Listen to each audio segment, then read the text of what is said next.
Meus irmãos e minhas irmãs, postemo-nos em oração e assim nos preparamos para esta meditação. Senhor Jesus, de quem nos queremos revestir? Sois o nosso Salvador. Nenhum outro nome foi oferecido na terra pelo qual devamos ser salvos. Não estamos inteiramente salvos.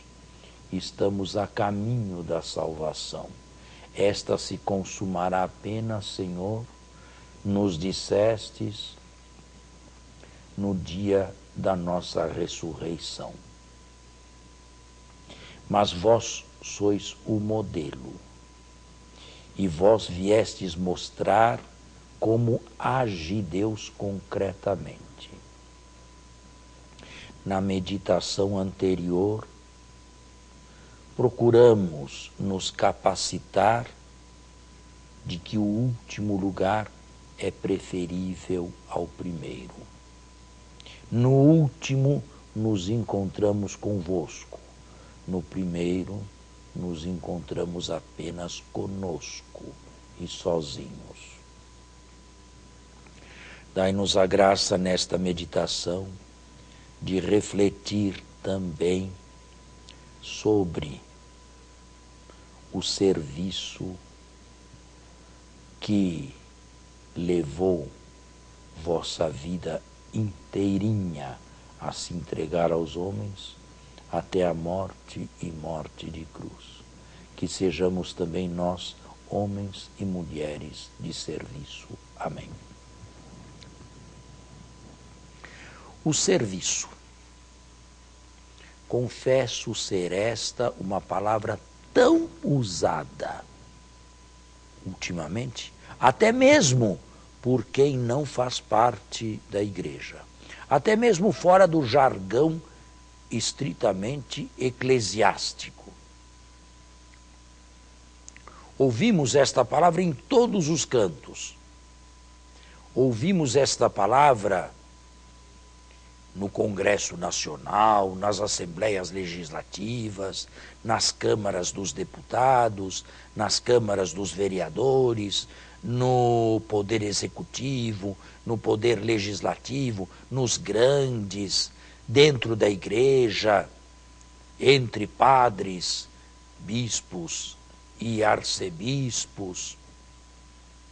Confesso, no entanto, ser uma palavra tão usada que passou a não significar praticamente nada. Eu vim para servir, e isto não significa mais nada, mesmo porque, muitas vezes, a vida concreta se encarrega de desmentir toda aquela afirmação. Não veio para servir, veio para ser servido. Lembremo-nos, em primeiro lugar, daqueles que têm a vocação de serem servidos. São muitos. Se cercam de uma chusma de empregados, de inferiores, de acólitos que dele necessitam e que o incensam a cada momento. E se sentem como verdadeiros pavões. Isto eu digo com tristeza, dentro e fora da igreja. É um vício que não poupa praticamente ninguém, se não é cortado drasticamente, com a graça de Deus, num retiro como este, por exemplo, que estamos fazendo, ou em outra circunstância qualquer. A nossa tendência natural é exatamente esta: não só buscarmos o primeiro lugar, mas buscarmos ser servidos. Gostamos de títulos. Olhem os políticos. como amam serem chamados excelências. Vossa Excelência. Como exigem este tratamento diferenciado, Vossa Excelência. Estão aqui para quê? Desejam o quê? Fazem o quê? Mas não pensemos apenas neles. Pensemos também dentro da igreja, em todos aqueles que querem aparecer, que querem ser mais, que querem ser elogiados e louvados, que não estão dispostos a arregaçar as mangas. Todas estas pessoas contribuem para uma figura negativa e grotesca da igreja, porque tanto falam de serviço, quanto menos a ele se dispõe. E tornam a expressão absolutamente inócua, para não dizer contraditória. Olhemos para Jesus, de quem nos queremos revestir. Jesus foi grande alguma vez nesta vida? Jesus teve empregados a seu serviço? Jesus exigiu prestação de serviços? Jesus foi um empresário? Jesus se fez servir e elogiou quem se comporta desta maneira?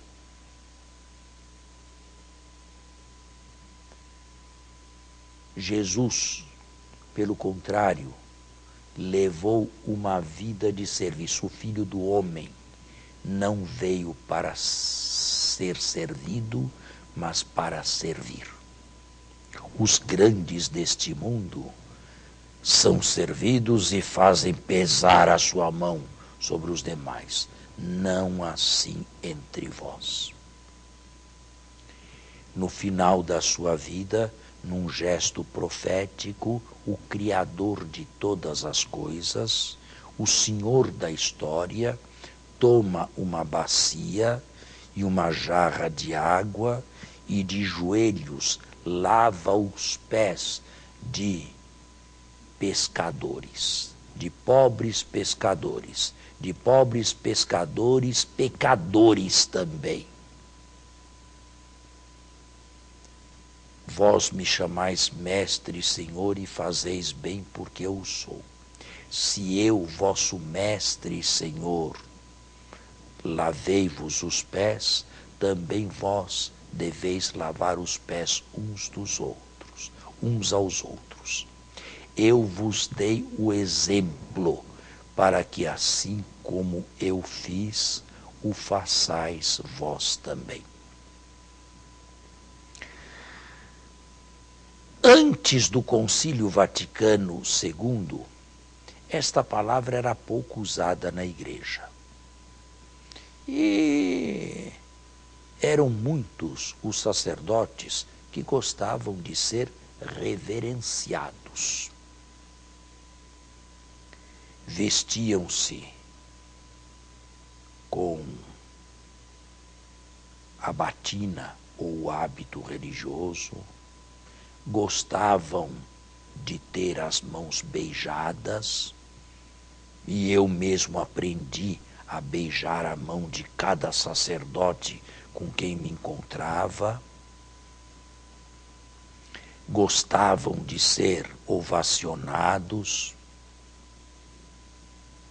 gostavam alguns dos primeiros lugares, mas tudo isto se desmoronou, graças a Deus, com o Concílio Vaticano II. Os últimos papas, de lá para cá, não se cansam de insistir em que a igreja deve ser pobre e deve estar a serviço, em primeiro lugar, dos pobres e depois de toda a humanidade. Mas que significa concretamente viver a serviço de? Porque esta expressão é fácil de correr de boca em boca. O mais difícil é levar uma vida consentânea com aquilo que se diz, ou com aquilo que se quer dizer, ou com aquilo que se quer parecer. Concretamente, como se leva uma vida de serviço? Eu daria algumas sugestões que estão longe de ser uma lista completa e exaustiva. Primeiro, eu sou pessoa exigente ou não? Segundo, eu quero as coisas no momento em que as desejo e não tolero delongas e esperas. Terceiro, eu desejo que minhas ordens sejam prontamente acatadas e respeitadas. Quarto, eu não tolero dissidência ou outras pessoas que pensem o contrário de mim. Quinto, eu sou capaz de esperar pacientemente pela minha vez numa fila de ônibus, numa fila de banco, nos bancos de um hospital ou de uma clínica, esperando a minha vez de ser atendido? Bem, são pequenas indicações, são pequenas perguntas, significam pouco, porém, todas juntas dão um retrato de uma pessoa que é exigente ou uma pessoa que é paciente, uma pessoa que quer tudo naquele momento e uma pessoa que é capaz de esperar, uma pessoa que não aceita ser contrariada e outra pessoa que aceita as contrariedades da vida. Uma pessoa que gosta de títulos e outra que prefere serviços pequenos, serviços menores. Nas nossas paróquias, por exemplo, existem serviços vistosos e serviços pequenos. Eu não canso de me admirar de senhoras de terceira idade, as mais das vezes, que se ocupam da limpeza da igreja, se ocupam das toalhas do altar, se ocupam dos sanguíneos ou dos corporais, se ocupam das flores, se ocupam em tirar o pó. São serviços estes pequenos e, no entanto, existem pessoas voluntárias e que preferem fazer isto. Não quero negar que existam outros serviços também. Por exemplo, o serviço da catequese em todos os níveis, da catequese infantil, da catequese preparatória para a primeira comunhão, da catequese preparatória para a crisma, da catequese preparatória para o casamento num curso de noivos, mas sempre com o desejo de servir. E esta é a reta intenção que não pode faltar, não com o desejo de serem aplaudidos ou de serem elogiados. Todas estas pessoas, graças a Deus, existem. Estão, sempre digo, longe dos refletores e longe das câmaras de televisão. São pessoas que os homens desconhecem, mas não são pessoas desconhecidas por Deus. E quero dizer que Deus prefere estes últimos, estes serviçais, a outros. A quem, por exemplo, lembremos-nos das aparições de Nossa Senhora, aprovadas pela Igreja no decorrer dos últimos 2 séculos. Quem era Bernadette, a ponto de receber aparições em Lourdes, na França? Era uma dama? Era uma pessoa nobre? Era uma pobre empregada, analfabeta? Quem eram os 3 pastorinhos de Fátima?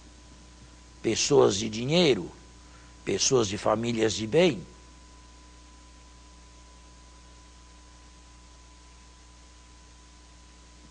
E nós podemos continuar a elencar. Quem era o índio Juan Diego? Um pobre índio, um pobre coitado. Mas Nossa Senhora não apareceu ao bispo do México.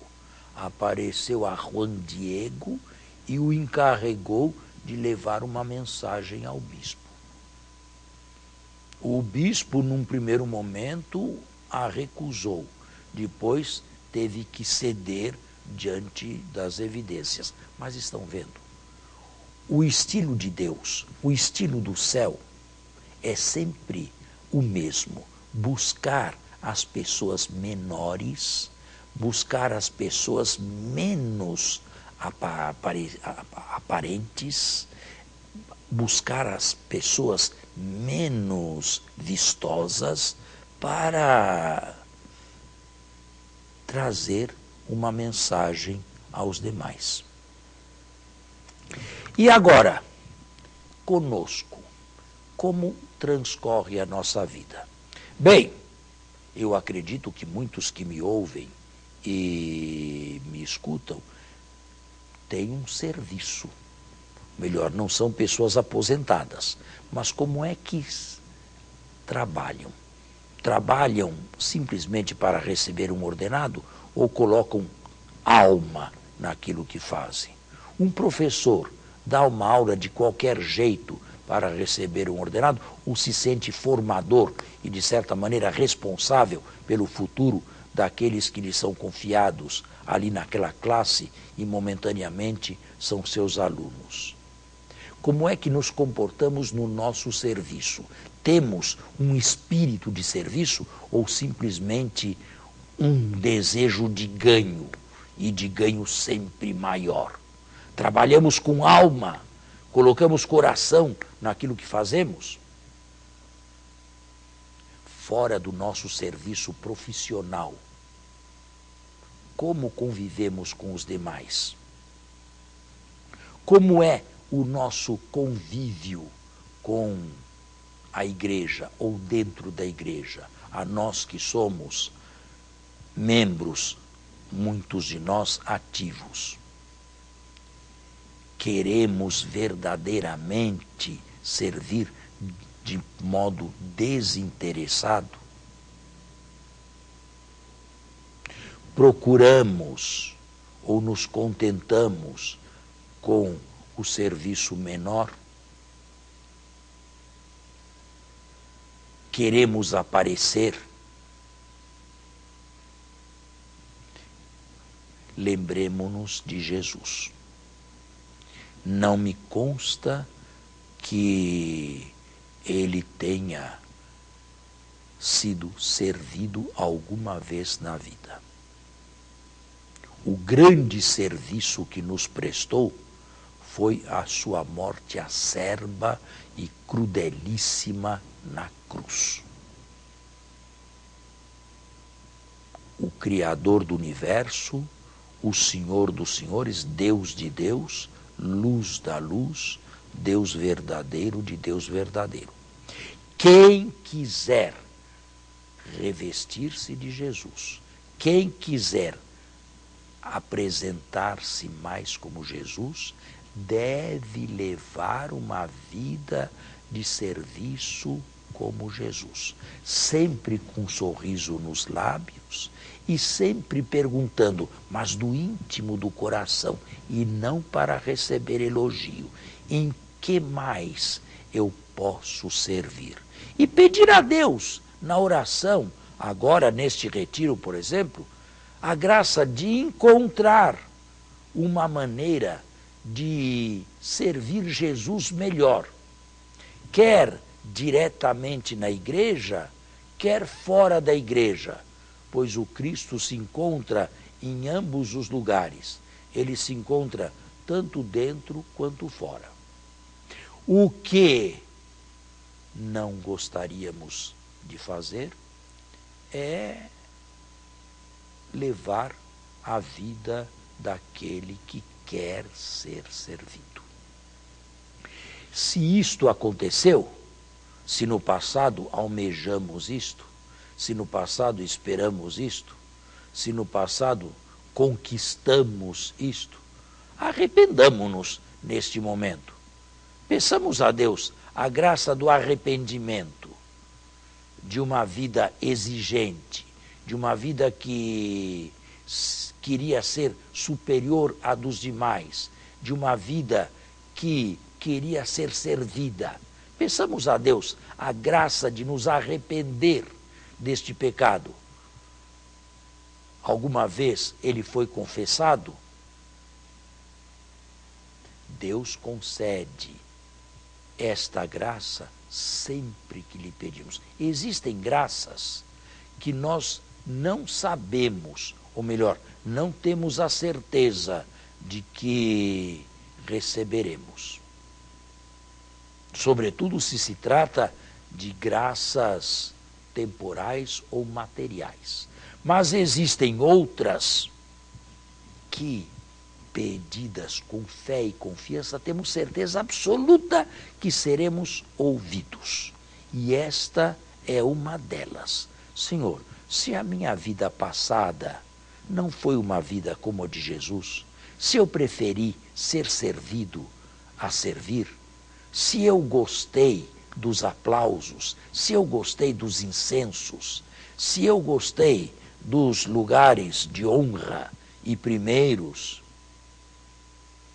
se eu me cerquei de bajuladores e se eu me senti bem nesse meio, eu vos peço humildemente a graça do arrependimento. Eu vos peço humildemente a graça da contrição.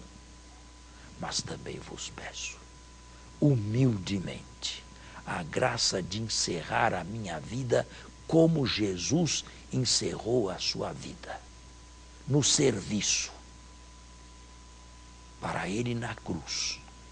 Para mim, eu não sei, mas gostaria de terminar esta existência na terra, usando dos talentos que me destes, sobretudo os talentos sobrenaturais, para me colocar à disposição dos outros numa vida aberta, num coração aberto, e este será já um modo de ser recompensado. Não desejo outra recompensa a não ser esta, de uma consciência de quem humildemente recebeu a graça de servir com sorriso nos lábios, servir sempre que possível, não perder uma ocasião e servir de coração aberto, como servindo a Jesus Cristo.